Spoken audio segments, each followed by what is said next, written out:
ദിലീപ് ദേവസിയിലേക്കൊന്ന് പോകാം. ദിലീപ് ദേവസിയുടെ കുറേ റിപ്പോർട്ടുകൾ ഏറെ ചർച്ച ചെയ്യപ്പെട്ടിരുന്നു. അതിൽ ഏറ്റവും പ്രധാനപ്പെട്ടത് ഈ വ്യാജ സർട്ടിഫിക്കറ്റുമായി ബന്ധപ്പെട്ട് ഈ KSU നേതാക്കൾക്കുമായി ബന്ധപ്പെട്ടൊരു കേസുണ്ടായിരുന്നല്ലോ. യൂത്ത് കോൺഗ്രസിൻ്റെ വ്യാജ തിരിച്ചറിയൽ കാർഡുമായി ബന്ധപ്പെട്ട വാർത്തയടക്കം റോഷി പാലിനോടൊപ്പം നിന്നുകൊണ്ട് റിപ്പോർട്ട് ചെയ്യുകയും കൊല്ലത്തിന് ഒരുപാട് പൊളിറ്റിക്കൽ വാർത്തകൾ റിപ്പോർട്ട് ചെയ്തു. ഏറ്റവും ഒടുവിൽ CPM-ലെ ഒരു അഭിഭാഷകന്റെ വാർത്തയാണ്.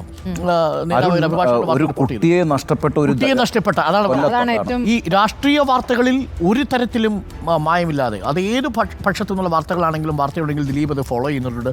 ദിലീപ് എനിക്കൊന്ന് പരവൂരിൽ നമ്മുടെ ആ കുട്ടിയെ കാണാതായ വാർത്തയാണ്, തട്ടിക്കൊണ്ടുപോയ വാർത്ത.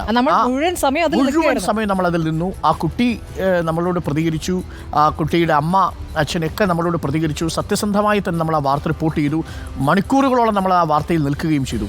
എനിക്കൊന്നും അതായിരിക്കും ഒരു രാത്രി മുഴുവൻ തിരിച്ചു കിട്ടുന്നത് വരെ അല്ലേ? അതെ സുജയ, കുട്ടിയെ തിരിച്ചു കിട്ടുന്നത് വരെ ഉള്ള ആ ഒരു ഏതാണ്ട് 5 മണിയോടുകൂടിയാണ് ആ വാർത്ത റിപ്പോർട്ട് ചെയ്യപ്പെടുന്നതെന്നാണ് എൻ്റെ ഒരു ഓർമ്മ. അതിനുശേഷം പിന്നെ കുട്ടിയെ വൈകിട്ട് ഒരു സാധാരണ വാർത്തയായി, അതായത് ഡെസ്കിലേക്ക് ഈ വാർത്ത ഇട്ടിട്ട് ഈ വാർത്ത ബ്രേക്കിംഗ് ആക്കാത്തതിൽ ബഹളം വയ്ക്കുന്ന ഒരു ദിലീപിനെയാണ് ഞാൻ ആദ്യം കണ്ടത്. കാരണം ദിലീപിൻ്റെ രീതിയാണ്, ഞാൻ കൊടുത്ത വാർത്ത അത്രയും സ്ട്രെങ്ത് ഉള്ളതാണ്, എന്താണ് കൊടുക്കാത്തത് എന്ന് വിളിച്ച് ചോദിക്കുന്നത്, അല്ലാതെ ഫയൽ ആൻഡ് ഫോർഗറ്റ് അല്ല. ദിലീപ് ചോദിക്കും ആ വാർത്ത എന്താ പോകാത്തത് എന്ന് ചോദിക്കും. അങ്ങനെ ഒരു സാധാരണ വാർത്തയായി മാറേണ്ടിയിരുന്ന ഒന്നിനെയാണ് ഒരു ബ്രേക്കിംഗ് ന്യൂസ് ആണ് എന്ന് ഇങ്ങോട്ട് ഇൻഫോം ചെയ്യുകയും അവിടെ തത്സമയം ആ വീട്ടിലേക്ക്, ആ കുട്ടിയെ കാണാതായ ഇടത്തേക്ക് ഒക്കെ പോയി അതിന് പിന്നാലെയായിരുന്നു ദിലീപ്. അതിനുശേഷം തിരുവനന്തപുരത്ത് നമ്മുടെ പ്രവീണ അടക്കമുള്ള ആളുകൾ പിന്നീടാണ് ജോയിൻ ചെയ്യുന്നത്.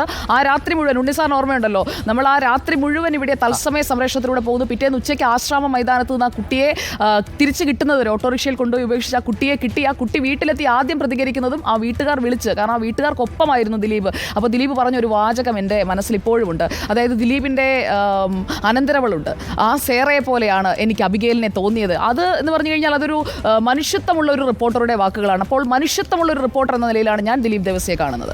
ഏറ്റവും ഒടുവിൽ വാട്ടർ അതോറിറ്റിയുടെ ജൽജീവൻ മിഷനിലെ ഈ വെള്ളം വരാതെ ബില്ല് മാത്രം വന്ന വാർത്തയടക്കം ദിലീപ് ദേവസ്വം കൊണ്ടുവരുന്നതിന് ഇമ്പാക്റ്റ് ഉണ്ടാക്കുകയൊക്കെ ചെയ്തിട്ടുണ്ട്. അപ്പോൾ ദിലീപ്, വെരി ഗുഡ് മോർണിംഗ്. രാവിലെ നമ്മളിങ്ങനെ എല്ലാ റിപ്പോർട്ടർമാരെ കുറിച്ചും ഇങ്ങനെ പോസിറ്റീവായിട്ടുള്ള കാര്യങ്ങളാണ് പറഞ്ഞുകൊണ്ടിരിക്കുന്നത് കേട്ടോ. പക്ഷേ അത് ദിലീപിൻ്റെ കാര്യത്തിൽ വളരെ കൃത്യമായ കാര്യമാണ്.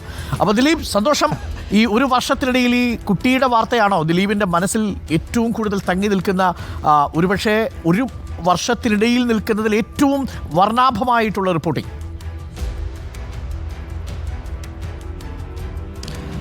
തീർച്ചയായിട്ടും ഈ കുട്ടിയെ തട്ടിക്കൊണ്ടുപോയ വാർത്ത നമ്മൾ ബ്രേക്ക് ചെയ്യുന്നത് ഏകദേശം 4:50 കുട്ടിയെ തട്ടിക്കൊണ്ടുപോകുന്നത് 4:30, നമ്മളിത് ബ്രേക്ക് ചെയ്യുന്നത് 4:50 നമ്മളാണ് ആദ്യം ബ്രേക്ക് ചെയ്യുന്നത്. സാധാരണ ഞാൻ കോഴിക്കോട് നിന്ന് വന്ന ഒരാൾ, കോഴിക്കോട്ടിൽ ഈ തട്ടിക്കൊണ്ടുപോകൽ സ്ഥിരം പല്ലവിയാണ്, സ്വർണ്ണക്കടത്ത് സംഘം തട്ടിക്കൊണ്ടുപോകുന്നു. അങ്ങനെയുള്ളൊരു സാധനത്തെ ഞാൻ നോക്കുമ്പോൾ ഇങ്ങനെ കുട്ടിയെ തട്ടിക്കൊണ്ട് ഞാൻ പോലീസ് സ്റ്റേഷനിൽ വിളിച്ചപ്പോൾ അങ്ങനെ കേട്ടു, പോലീസുകാർ പറയുക അങ്ങനെ കേട്ടു എന്ന്. അപ്പോൾ ഞാൻ എൻ്റെ ബിജു ആമക്കോടാണ് എൻ്റെ ക്യാമറമാൻ. ബിജു എന്നോട് ചോദിച്ചു, ബിജു എന്താ ചെയ്യുക, ദിലീപേട്ട ഒന്ന് പോയി നോക്കാമെന്ന് പറഞ്ഞു. അങ്ങനെ ഞങ്ങൾ പോയി നോക്കുമ്പോൾ അപ്പോൾ സമയം 5 മണിയിലേക്ക്. അതിൻ്റെ ഇടയിൽ ഞാനൊരു ടെലി കൊടുത്തു, ഒരു ലൈവ് കൊടുത്തു, കുട്ടിയെ തട്ടിക്കൊണ്ട് പോയിന്ന്. അപ്പോഴും മറ്റൊരു ചാനലും ഇത് ഏറ്റുപിടിച്ചില്ല. ഞാൻ അവിടെ എത്തി.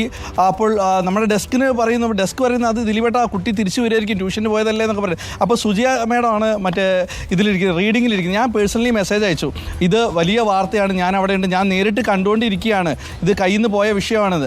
അപ്പം പിന്നെ ഞാൻ ലൈവിൽ നിന്നിട്ട് ഉണ്ണിസാറ് പറഞ്ഞ പോലെ 21 മണിക്കൂർ കഴിഞ്ഞിട്ട് ആ കുട്ടിയെ കിട്ടുന്നത്. പക്ഷേ നമ്മൾ ലൈവ് നിർത്തുന്നത് 28 മണിക്കൂർ കഴിഞ്ഞിട്ടാണ്. നമ്മൾ ഈ കുട്ടിയുടെ വിഷയം ലൈവ് നിർത്തുന്നത് 28 മണിക്കൂർ കഴിഞ്ഞിട്ടാണ്. ഈ 28 മണിക്കൂറോളം റിപ്പോർട്ടർ ടീമിൻ്റെ സംഘം ആ വീടിന് ചുറ്റും ആശ്രമം മൈതാനത്തും തിരുവനന്തപുരത്തും കേരളത്തിലെ എല്ലാ ജില്ലകളിലും ഉണ്ട്. ഈ തലേന്ന് നിന്ന ആൾ KB ഗണേഷ് കുമാർ പറഞ്ഞത് ഏതെങ്കിലും ഒരു ഇടവഴിയിൽ ഈ കുട്ടിയെ ഇറക്കി വിടാൻ സാധ്യതയുണ്ട്, അതുകൊണ്ട് എല്ലാ നാട്ടുകാരും ഇറങ്ങി പ്രവർത്തിക്കണം, എല്ലാ റിപ്പോർട്ടർമാരും ഇറങ്ങി പ്രവർത്തിക്കണം. അതുപോലെ നമ്മൾ അങ്ങ് ഇറങ്ങി പ്രവർത്തിച്ച എല്ലാ സ്ഥലങ്ങളും, നേരത്തെ പറഞ്ഞതുപോലെ നമ്മളെല്ലാ സ്ഥലങ്ങളും കണ്ട് റിപ്പോർട്ട് ചെയ്യുന്ന ആളുകളാണ്, നോക്കി കണ്ട് റിപ്പോർട്ട് ചെയ്യുന്നത്. പക്ഷേ ഞാൻ കണ്ട് റിപ്പോർട്ട് ചെയ്യാത്ത ഒരേ ഒരു സംഭവം കഴിഞ്ഞ ആഴ്ച കുവൈറ്റിൽ നടന്ന ദുരന്ത വാർത്തയാണ്. അത് നമുക്ക് നോക്കി കണ്ട് റിപ്പോർട്ട് ചെയ്യാൻ പറ്റില്ല, കാരണം ആ കാണുമ്പോൾ നമ്മൾ കരഞ്ഞു പോകും. അത്ര സങ്കടം നമ്മളുടെ മുന്നിൽ കാണുക. പ്രതീക്ഷയോടെ കാത്തിരുന്ന ഒരു അത്താണി ഒരു വീടിന് നഷ്ടപ്പെടുമ്പോൾ ഒരു നാട് മുഴുവൻ നോക്കി നിൽക്കും. ആ വീട്ടിലെ അവസ്ഥ ചിലപ്പോൾ നമുക്ക് കണ്ടു നിൽക്കാൻ പറ്റില്ല. കണ്ടു നിന്ന് നമ്മൾ റിപ്പോർട്ട് ചെയ്യുമ്പോൾ ഒരു പക്ഷേ നമ്മൾ പതറിപ്പോകും. നമ്മൾ ആദ്യം ഒന്ന് നോക്കും, എന്തൊക്കെയാണ് അടുത്തുള്ള ആളോട് ചോദിക്കും. അപ്പോൾ പിന്നെ നമ്മൾ ആ കരച്ചിലൊക്കെ കേട്ടിട്ടാണ് റിപ്പോർട്ട് ചെയ്യുക. അത് കണ്ട് റിപ്പോർട്ട് ചെയ്യുമ്പോൾ ചിലപ്പോൾ നമ്മൾ അതിനേക്കാൾ അപ്പുറത്ത് കരഞ്ഞു പോകും. പിന്നെ ഞാൻ റിപ്പോർട്ടറിൽ വന്നപ്പോൾ ഞാൻ ഇവരുടെ ഒക്കെ ഒപ്പം, അനിൽ സാറിൻ്റെ ഒപ്പം, സുജിയ മേഡത്തിൻ്റെ ഒക്കെ ഒപ്പം 24 ഇറങ്ങി വന്ന ആളാണ്. നമ്മളിതിൽ നിന്ന്.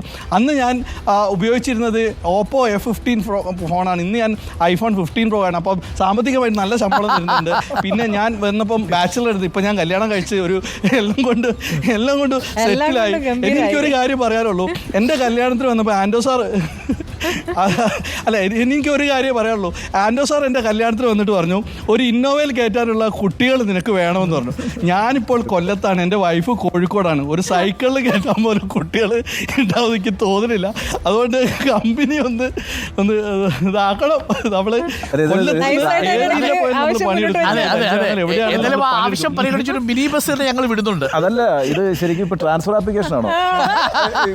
ലൈവായിട്ട് ട്രാൻസ്ഫർ ആപ്ലിക്കേഷൻ ചോദിച്ചു അല്ലേ കോഴിക്കോട്ടേക്ക്. ഇതിനിടയിൽ ഒരു കാര്യം പറയട്ടെ, ഇതിനിടയിൽ ഇന്നലെ ദിലീപ് വിവാഹത്തിന്റെ 1 മാസം ആഘോഷിച്ചിരുന്നു കൊല്ലത്ത് തന്നെ. അതിന്റെ ചിത്രങ്ങളൊക്കെ പുറത്തു വന്നിട്ടുണ്ടല്ലോ. നാസ ആ ചിത്രങ്ങൾ പുറത്തു വിട്ടിട്ടുണ്ട്.